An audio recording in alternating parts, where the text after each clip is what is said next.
বিভিন্ন চ্যালেঞ্জ সত্ত্বেও প্রতিশ্রুতি পূরণে প্রাধান্য দিচ্ছে সরকার। কথা ও কাজে মিল দেখছেন সাধারণ মানুষ। কিছু চাই না, আমরা চাই খাইতে, ভালো মতন চলতি। ওনারা তো ভালো কিছু দিচ্ছে, যেমন চিকিৎসা, হেলথ কার্ড, কৃষি কার্ড। ভোগান্তি লাঘবে নানা পরামর্শ বিশ্লেষকদের। কোন দিকে সরকার হাঁটবে, কোনগুলোকে প্রায়োরিটি বেসিসে কার্যকর করবে, এইসব জায়গা কিন্তু সরকার ঠিক করছে। জুলাই হত্যায় কাদের সাদ্দাম সহ শীর্ষ 7 নেতার সর্বোচ্চ সাজা চায় প্রসিকিউশন।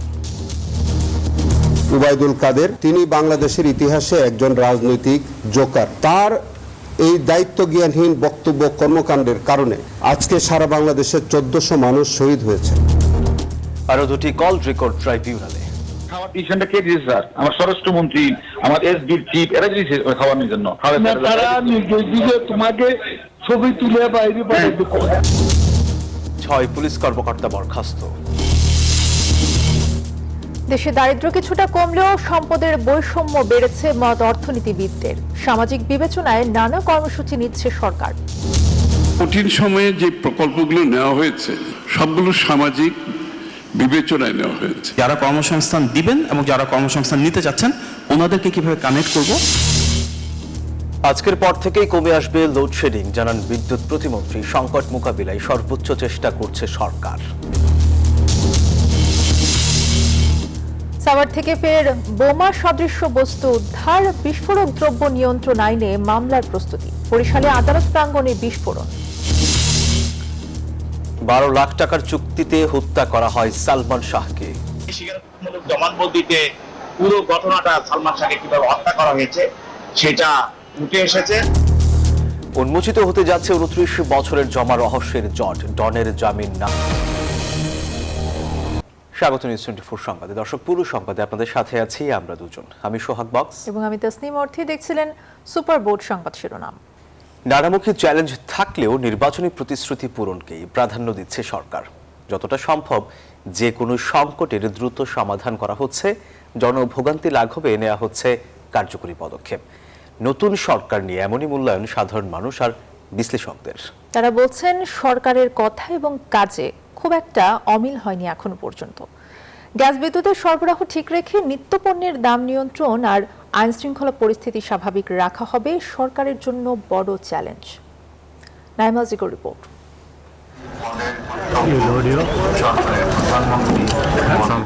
আর 3 দিন পরই 180 দিনে পা রাখবে বিএনপি নেতৃত্বাধীন সরকার। মানবিক দেশ গঠনে আরো আগেই জানানো হয়েছে 6 মাসের কর্মপরিকল্পনা। এরই মধ্যে প্রতিশ্রুতি অনুযায়ী কাজ করে ইতিবাচক ভাবমূর্তি গড়ে উঠেছে জনমনে। সাধারণ মানুষ বলছেন নির্বাচন ইশতেহার পূরণের পথেই হাঁটছে বিএনপি সরকার। এই সিগন্যালে অনেক সতর্ক হয়েছে ড্রাইভাররা। আগের মতো বিবিআইপি যন্ত্রণা আমরা পোহাচ্ছি না। ওনারা তো ভালো কিছু দিচ্ছে, যেমন চিকিৎসা, হেলথ কার্ড, কৃষি কার্ড এবং অন্যান্য ফ্যামিলি কার্ড, অনেক কিছু দিচ্ছে, অনেকে পাইছে। 6 মাসের ভিতরে আমরা কি তাদের কাছে আশা করতে পারি? মাত্র আসছে তারা, তাদেরকে সুযোগ দিতে হবে। দেশজুড়ে নানামুখী সংকট আছে সম্ভাবনাও। এমন বাস্তবতায় সাধারণ মানুষের স্বপ্ন পূরণে বিরামহীন কাজ করছে সরকার। সাধারণ মানুষ চায় সব কাজের জবাবদিহি থাকুক, নিয়ন্ত্রণে থাকুক নিত্যপণ্যের দাম। সেই সঙ্গে নতুন কর্মসংস্থান সৃষ্টির পাশাপাশি ভোগান্তি ছাড়া পেতে চান শিক্ষা, স্বাস্থ্যের মতো মৌলিক অধিকার। আমরা চাই খাইতে, ভালো মতন চলতি, আমরা অন্য কিছু চাই না। আমাদের দ্রব্যমূল্য জিনিসের যে অগ্রগতি সেগুলা কমাইতে হবে। বিশেষজ্ঞদের মতে সরকার চেষ্টা করছে প্রাণপণ। তারপরও সামনে সবচেয়ে বড় চ্যালেঞ্জ হবে অর্থনীতি পুনরুদ্ধার। বিশেষ করে চ্যালেঞ্জ মোকাবেলায় ব্যাংক খাতে শৃঙ্খলা ফেরাতে হবে, রাজস্ব বাড়ানোর পাশাপাশি উৎসাহিত করতে হবে দেশি বিদেশি বিনিয়োগ। 6 মাস একটা সরকারের যে কোনো সিদ্ধান্তের ফলাফল আসা জন্য কম সময়। প্রস্তুতি জায়গা থেকে সরকার প্রস্তুতি নিয়ে কাজ করছে। এখন চ্যালেঞ্জের জায়গা থেকে অনেক কিছু আছে, মানে এখনো ব্যাংকিং খাত কিংবা সরকারের যে ম্যাক্রো ইকোনমিক যে স্ট্যাবিলিটি, এটা এখনো আসেনি।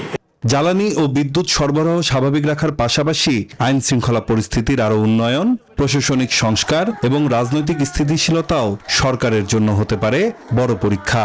বিশ্বব্যাপী অর্থনীতির চ্যালেঞ্জগুলো হচ্ছে, মধ্যপ্রাচ্যে যুদ্ধ শুরু হয়েছে, জ্বালানির দাম বেড়ে যাচ্ছে, পাশাপাশি আপনি দেখবেন যে দ্রব্যমূল্যের দাম বেড়ে গেছে। সাধারণ মানুষ কিন্তু দ্রব্যমূল্য দ্বারা খুব বেশি এফেক্টেড হয়। সবচেয়ে বড় চ্যালেঞ্জ হলো ইকোনমিকে স্টেবল রাখা। একটা বড় চ্যালেঞ্জ। ইকোনমি স্টেবল থাকলে মানুষ অন্যদিকে অতটা মনোযোগ দেয় না। সাধারণ মানুষ মনে করেন রাজনীতিতে গুণগত পরিবর্তন আনতে ভীষণ আন্তরিক বিএনপি সরকার। তবে কারো কারো মতে গণমানুষের স্বপ্ন পূরণে যতটা আন্তরিক প্রধানমন্ত্রী তারেক রহমান, ঠিক ততটা নন মন্ত্রী পরিষদের অনেক সদস্য। নাইম আল চিকো, নিউজ 24, ঢাকা। সমন্বয়কদের খাওয়ানোর ছবি প্রকাশের ঘটনায় সাবেক ডিবি প্রধান হারুনকে সরানোর নির্দেশ দেন সাবেক প্রধানমন্ত্রী শেখ হাসিনা। নির্দেশনায় যুক্ত সাবেক স্বরাষ্ট্রমন্ত্রী আসাদুজ্জামান খানও। ট্রাইব্যুনালে দাখিল করা দুটি কল রেকর্ডে এসব তথ্য উঠে এসেছে। এদিকে আদালতে চিফ প্রসিকিউটর জানিয়েছেন, জুলাই আন্দোলন দমনে খরচ করা হয় 3 লাখের বেশি রাউন্ড গুলি। এর নির্দেশদাতা কাদের সাদ্দাম সহ শীর্ষ 7 নেতার সর্বোচ্চ সাজা চায় প্রসিকিউশন। ডিএমপিডি থাকবে, অ্যাজ ইট ইজ থাকবে, শুধু ডিবির জায়গায় সে অন্য আরেকটা দায়িত্ব যাবে। জুলাই আন্দোলনের সময় ডিএনপির ডিবি প্রধান হারুন আর রশিদের ওপর ক্ষুব্ধ হয়ে এমন নির্দেশ দেন সাবেক প্রধানমন্ত্রী শেখ হাসিনা। কারণ ডিবি কার্যালয়ে সমন্বয়কদের খাওয়ানোর ছবি প্রকাশ করা হয়েছিল। মিটিং করে যেহেতু প্রাইম মিনিস্টার এইভাবে বলতেছেন, আমি তখন এইটাই সিদ্ধান্ত নিয়েছি ওনার টেক্সটটা পাল্টে। সামাজিক যোগাযোগ মাধ্যমে ছড়িয়ে পড়ে সেসব ছবি। আলোচনায় তখন 3টি শব্দ: হারুনের ভাতের হোটেল। সেই রেকর্ড জমা পড়ল আন্তর্জাতিক অপরাধ ট্রাইব্যুনালে, যেখানে শোনা যাচ্ছে ছবি প্রকাশে সাবেক স্বরাষ্ট্রমন্ত্রী আসাদুজ্জামান খান কামালের নির্দেশনারও যোগসূত্র ছিল। খাওয়ার ডিসিশনটা কে দিয়েছে স্যার? আমার স্বরাষ্ট্রমন্ত্রী, আমার এসডির চিফ, এরা দিয়েছে খাওয়ানোর জন্য। ট্রাইব্যুনালে আরেকটি কল রেকর্ড পেশ করেছে প্রসিকিউশন, যেখানে রয়েছে শেখ হাসিনার অসন্তুষ্টির কথা।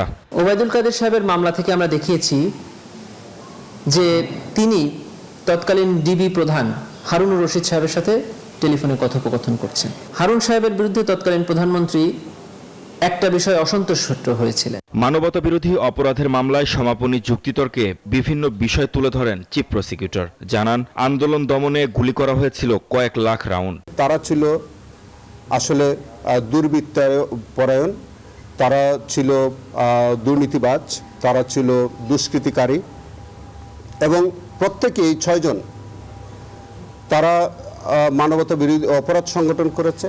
ওবায়দুল কাদের, তিনি বাংলাদেশের ইতিহাসে একজন রাজনৈতিক জোকার। তার এই দায়িত্ব জ্ঞানহীন বক্তব্য কর্মকাণ্ডের কারণে আজকে সারা বাংলাদেশে 1400 মানুষ শহীদ হয়েছে। মামলাটির আসামি হলেন ওবায়দুল কাদের, আফামা বাহাউদ্দিন নাসিম, মোহাম্মদ আলী আরাফাত, শেখ ফজলে শামস পরশ, মাইনুল হোসেন খান নিখিল, সাদ্দাম হোসেন ও শেখ ওয়ালি আসিফ ইনান। আমরা সন্দেহাতীতভাবে এই মামলাটি প্রমাণ করতে সক্ষম হয়েছে। মাহমুদ হাসান, নিউজ 24, ঢাকা। কর্মস্থলে অনুপস্থিত থাকায় ঢাকা মেট্রোপলিটন পুলিশের সাবেক আলোচিত যুগ্ম কমিশনার বিপ্লব কুমার সরকার সহ 6 পুলিশ কর্মকর্তাকে চাকরি থেকে স্থায়ীভাবে বরখাস্ত করা হয়েছে। স্বরাষ্ট্র মন্ত্রণালয়ের জননিরাপত্তা বিভাগের পৃথক প্রজ্ঞাপনে তাদের চাকরি থেকে বরখাস্ত করা হয়। বরখাস্ত হওয়া অন্য পুলিশ কর্মকর্তারা হলেন কাজী আশরাফুল আজিম, মোহাম্মদ গুলাম রোহানি, সুদীপ কুমার চক্রবর্তী, রাজন কুমার দাস ও মোহাম্মদ ইকবাল হোসাইন। এরা সবাই ফ্যাসিস্ট সরকারের আমলে প্রভাবশালী হিসেবে পরিচিত ছিলেন। জুলাই গণঅভ্যুত্থানে ছাত্র জনতার উপর চালানো হত্যাযজ্ঞেও তাদের সক্রিয় ভূমিকার অভিযোগ রয়েছে।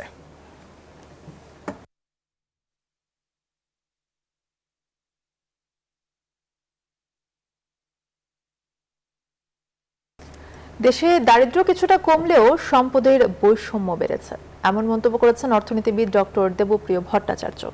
রাজধানীর চিন্ময়ী সম্মেলন কেন্দ্রে এক সেমিনারে তিনি কথা বলেন। আয়োজনে অংশ নেন অর্থমন্ত্রী আমির খসরু মাহমুদ চৌধুরী ও প্রধানমন্ত্রীর শিক্ষা উপদেষ্টা মাহদি আমিন। তারা বলেন, দেশের কঠিন অর্থনৈতিক পরিস্থিতির মধ্যেও সামাজিক বিবেচনায় নানা কর্মসূচি নিচ্ছে সরকার।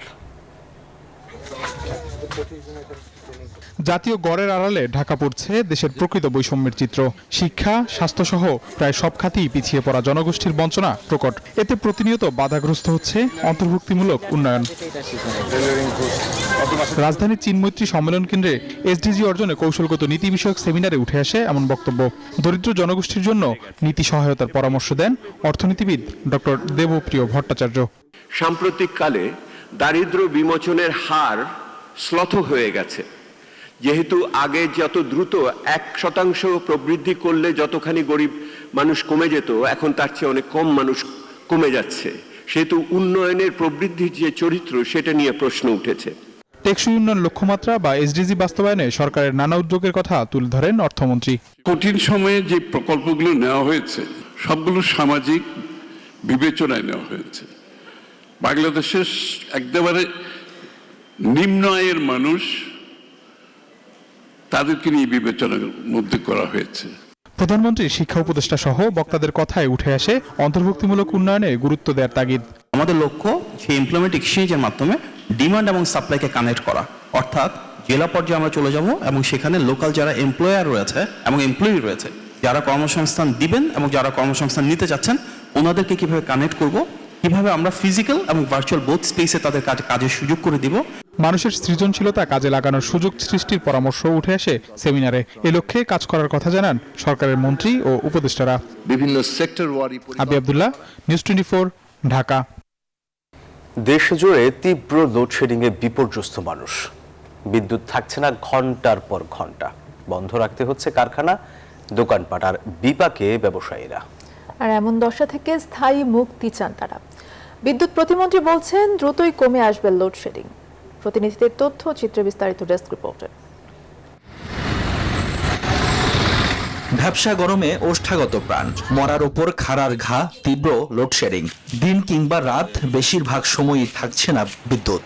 থমকে যাচ্ছে স্বাভাবিক জনজীবন, এমন দশা দেশ জুড়েই।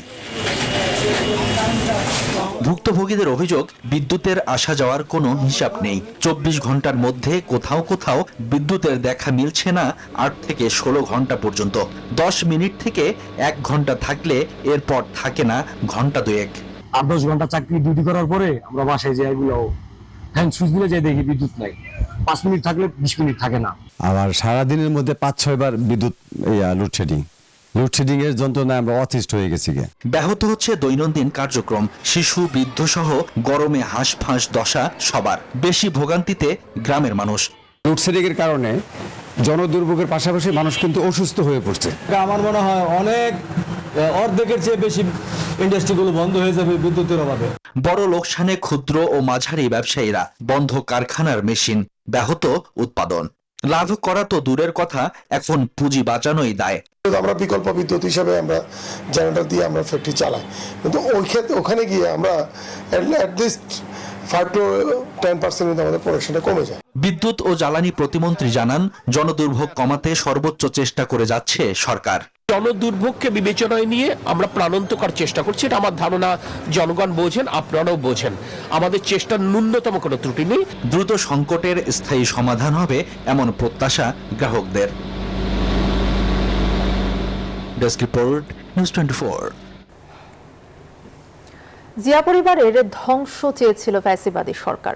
আরাফাত রহমান কোকোর মৃত্যুতে যার চূড়ান্ত বহিঃপ্রকাশ ঘটে। মরহুম কোকোর জন্মবার্ষিকীতে শ্রদ্ধা নিবেদন শেষে এসব কথা বলেন বিএনপির জ্যেষ্ঠ যুগ্ম মহাসচিব রুহুল কবির রিজভী। এদিকে রাজধানীতে এক আলোচনা সভায় যোগ দেন দুই মন্ত্রী। বলেন, আওয়ামী লীগের নিষেধাজ্ঞা তুলে নেওয়ার কথা বলে গুজব ছড়ানো হচ্ছে। প্রয়াত রাষ্ট্রপতি জিয়াউর রহমানের কনিষ্ঠ পুত্র মরহুম আরাফাত রহমান কোকোর 57তম জন্মবার্ষিকী রাজধানীর বনানীতে কবর জিয়ারত করতে যান বিএনপির জ্যেষ্ঠ যুগ্ম মহাসচিব রুহুল কবির রিজভী। বলেন, মুক্তিযুদ্ধ বিরোধী কোনো শক্তিকে জনগণ আর সুযোগ দেবে না। মায়ের কোলে সন্তানের লাশ, এটা যে কত বড় হৃদয় ভাঙা একটি ঘটনা সেটা বলা যাবে না। সেটা সম্পূর্ণরূপে ছিল একটি প্রতিহিংসার বহিঃপ্রকাশ একজন শাসকের, অবৈধ শাসকের, ফ্যাসিবাদী শাসকের। সে একটি পরিবারকে নানাভাবে পর্যুদস্ত করার জন্য জনগণের মধ্যে তার যে উপস্থিতি এবং তার যে জনপ্রিয়তা, সেটিকে আপনার মুছে দেওয়ার জন্য এমন কোনো কৌশল নাই যেটা করেননি সাবেক পলাতক স্বৈরাচারিণী শেখ হাসিনা। এদিকে রাজধানীর ফরেন সার্ভিস একাডেমিতে বিশ্ব যুব দিবসের আলোচনায় যোগ দেন সরকারের দুই মন্ত্রী। তাদের বক্তব্যে উঠে আসে বাংলাদেশ ভারত সম্পর্ক, আওয়ামী লীগের ওপর থাকা নিষেধাজ্ঞা সহ বিভিন্ন বিষয়। যে আওয়ামী লীগের উপরে নাকি নিষেধাজ্ঞা তুলে নেওয়ার একটা গুজব ছড়িয়ে পড়েছে, এই ধরনের কোনো গুজব এখন পর্যন্ত সরকারের কানে আসেনি। যে গুজব কানে আসে নাই সে বিষয়কে আমরা এখন পর্যন্ত কগনিজেন্সে নিতে চাচ্ছি না। বর্তমান সরকার যুব উন্নয়ন অধিদপ্তরের মাধ্যমে আমরা চেষ্টা করছি যে ফ্রিল্যান্সিং এর মাধ্যমে কিভাবে আমাদের যুব নারীরা ঘরে বসেই তারা যাতে স্বাবলম্বী হতে পারে, তাদের পরিবারকে স্বাবলম্বী করতে পারে। মন্ত্রীরা জানান, বাংলাদেশ থেকে ইতিবাচক বার্তা নিয়ে দিল্লি গেছেন ভারতের হাই কমিশনার দীনেশ ত্রিবেদী। এখন ঢাকাও ইতিবাচক বার্তা আশা করে। ভারতের রাষ্ট্রদূত নিজেই আমাদের মাননীয় প্রধানমন্ত্রীর সঙ্গে কথা বলে বেরিয়ে বলেছেন, দুই দেশের এমন কোনো সমস্যা নাই যা সমাধান করা যাবে না। মোহাম্মদ কবির, নিউজ 24, ঢাকা। সাভারে আবারও মিলেছে বোমা সাদৃশ্য বস্তু।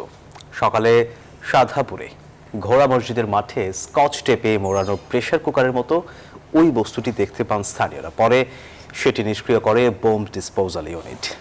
এর আগে মঙ্গলবার রাতে হেমায়েতপুরের শ্যামপুর এলাকার দুটি স্থান থেকে 14টি তাজা হাত বোমা উদ্ধার করে পুলিশ।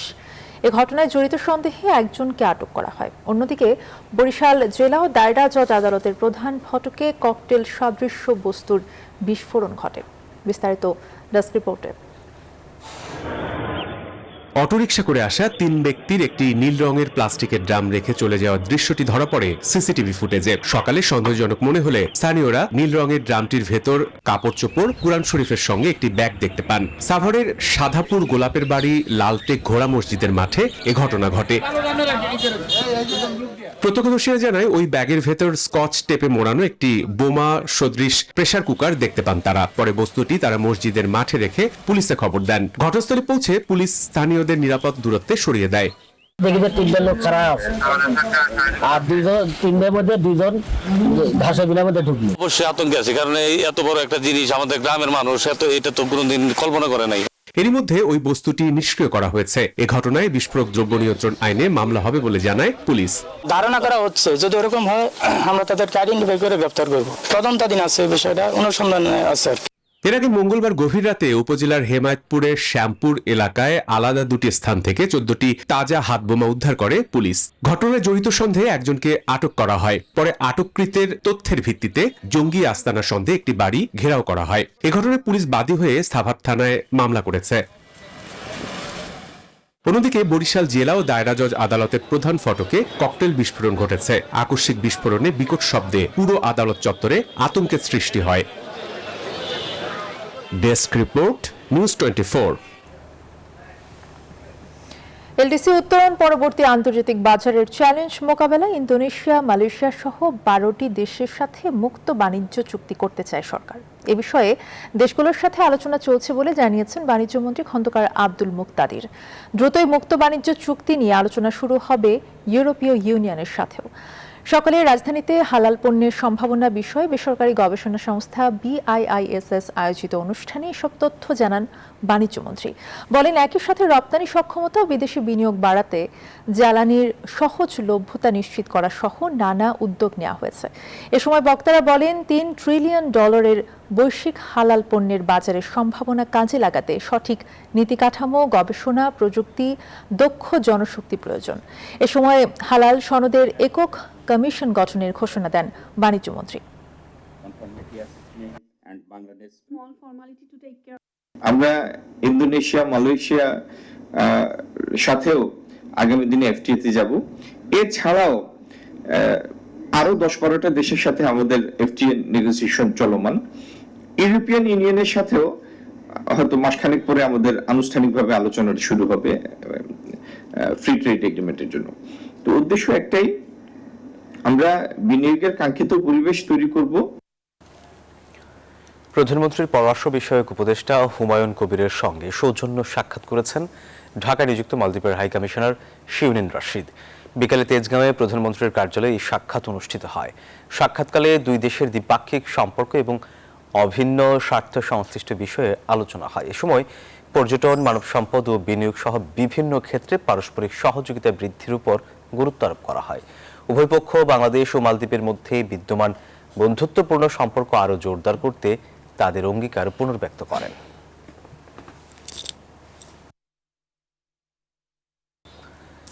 সারা দেশে দোকানপাট ও শপিং মল সকাল 11টা থেকে রাত 8টা পর্যন্ত খোলা রাখার নির্দেশ দিয়েছে সরকার। বুধবার রাতে বিদ্যুৎ, জ্বালানি ও খনিজ সম্পদ মন্ত্রণালয়ের এক বিজ্ঞপ্তিতে এই নির্দেশ দেওয়া হয়েছে। বিজ্ঞপ্তিতে আরও নির্দেশ দেওয়া হয়, সকল প্রকার আলোকিত বিলবোর্ড সন্ধ্যা 7টার মধ্যে বন্ধ সহ সব ধরনের আলোকসজ্জা বন্ধ রাখতে হবে।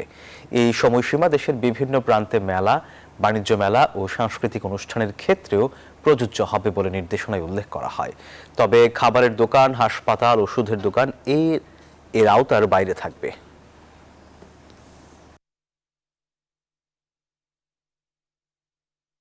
এবারে আন্তর্জাতিক প্রসঙ্গ। পশ্চিম ইউরোপের আকাশে অপেক্ষা করছে এক বিরল মহাজাগতিক দৃশ্য, পূর্ণগ্রাস সূর্যগ্রহণ। 1999 সালের পর আবারও ইউরোপের বিভিন্ন অঞ্চলের মানুষ দেখতে পারবেন চাঁদের ছায়ায় সূর্য পুরোপুরি ঢেকে যাওয়ার বিস্ময়কর মুহূর্ত। তবে ভৌগোলিক কারণে বিরল এই দৃশ্য দেখতে পারবে না বাংলাদেশ সহ এশিয়ার বড় একটি অংশ। সূর্য, চাঁদ আর পৃথিবী যখন একই সরল রেখায় চলে আসে তখনই ঘটে সূর্যগ্রহণ। আর চাঁদ যখন পুরোপুরি ঢেকে দেয় সূর্যের আলো, তখন সৃষ্টি হয় পূর্ণগ্রাস সূর্যগ্রহণ। 1999 সালের পর ইউরোপে এটি হতে যাচ্ছে সবচেয়ে দীর্ঘ পূর্ণগ্রাস সূর্যগ্রহণ। আইসল্যান্ড থেকে স্পেন পর্যন্ত বিস্তৃত সংকীর্ণ পাথ অফ টোটালিটি ধরে ছুটবে চাঁদের প্রচ্ছায়া। প্রথমে পেরিয়ে যাবে উত্তর সাইবেরিয়া, আর্কটিক মহাসাগর ও পূর্ব গ্রিনল্যান্ড। এরপর উত্তর আটলান্টিক পেরিয়ে পশ্চিম আইসল্যান্ড থেকে উত্তর স্পেন, ভূমধ্যসাগরীয় উপকূল এবং বালেয়ারিক দ্বীপপুঞ্জে গিয়ে শেষ হবে এর পথ।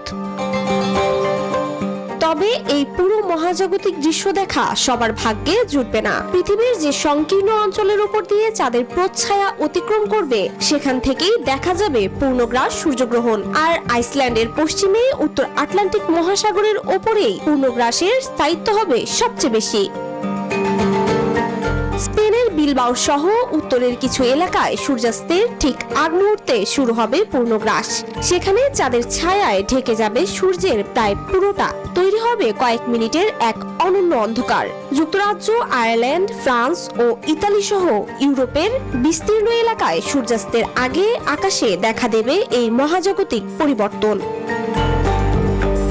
তবে বিশ্বের প্রায় 100 কোটি মানুষ বিরল দৃশ্য দেখার সুযোগ পেলেও ভৌগোলিক অবস্থানের কারণে বাংলাদেশ সহ এশিয়ার বড় একটি অংশ থেকে এই গ্রহণ দেখার সাক্ষী হতে পারবেন না। চৈতি রয়, নিউজ 24। দর্শক, এই ছিল সংবাদে। সাথে থাকা ধন্যবাদ সবাইকে।